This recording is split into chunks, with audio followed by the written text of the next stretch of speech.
एक आदमी के 4 बेटे थे। वो चाहता था कि उसके बेटे ये सबक सीख ले कि किसी को परखने में जल्दबाजी नहीं करनी चाहिए। इसलिए पिता ने बेटों से कहा कि जंगल में एक पौधा है, उसे देखकर आओ। बारी बारी सबका सफर शुरू हुआ। पहला बेटा सर्दी के मौसम में गया, दूसरा बारिश में, तीसरा गर्मी के मौसम में और सबसे छोटा बेटा खीजा के मौसम में गया। सफर से वापस लौटने पर पिता ने अपने चारों बेटों को एक साथ बुलाया और सबसे उनके सफर की अलग अलग तफसील के बारे में पूछा।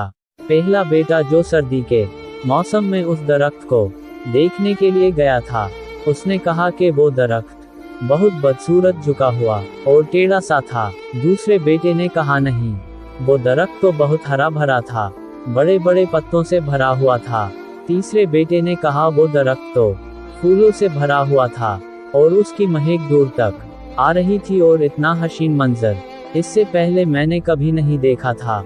अब सबसे छोटे बेटे ने अपने सब बड़े भाइयों से इख्तिलाफ करते हुए कहा कि वो दरख्त तो फल से लदा हुआ था और उस फल के बोक्ष से दरख्त जमीन से लगा जिंदगी से भरपूर नजर आ रहा था। ये सब सुनने के बाद पिता ने मुस्कुराकर अपने चारों बेटों की तरफ देखा और कहा, तुम चारों में से कोई भी गलत नहीं कह रहा है, सब अपनी अपनी जगह सही है। बेटे बाप का जवाब सुनकर बहुत हैरान हुए। ऐसा किस तरह पॉसिबल है? बाप ने अपनी बात जारी रखते हुए कहा कि इस कहानी से मिलने वाली सीख, तुम किसी भी दरख्त या फिर किसी इंसान को एक मौसम या एक हालत में देखकर कोई फैसला नहीं कर सकते। किसी भी इंसान को जानने के लिए थोड़ा वक्त लेना जरूरी होता है। इंसान कभी किसी हालत में होता है तो कभी किसी और हालत में। अगर दरख्त को तुमने सर्दी के मौसम में बेरौनक देखा तो इसका मतलब ये नहीं कि इस पर कभी फल नहीं आएगा। इसी तरह किसी इंसान को तुम लोग गुस्से की हालत में या किसी गुनाह के कामों में देख रहे हो तो इसका मतलब ये हरगिज नहीं कि वह बुरा ही होगा। कभी भी जल्दबाजी में कोई फैसला न करो जब तक अच्छी तरह किसी को जांच न लो। किसी को समझा या परखा जा सकता है जब ये तमाम मौसम गुजर जाएंगे।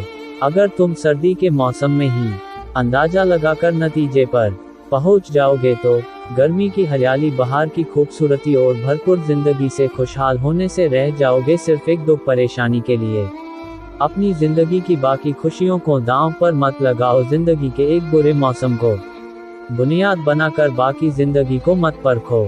इस तरह अल्लाह ताला ने हर इंसान में भलाई और बुराई दोनों चीजें रखी है। इस हालत में भी अलग अलग मौसम की तरह बदगुमानी से हम सब की अल्लाह हिफाजत फरमाए और हम सब का खात्मा ईमान पर हो, आमीन।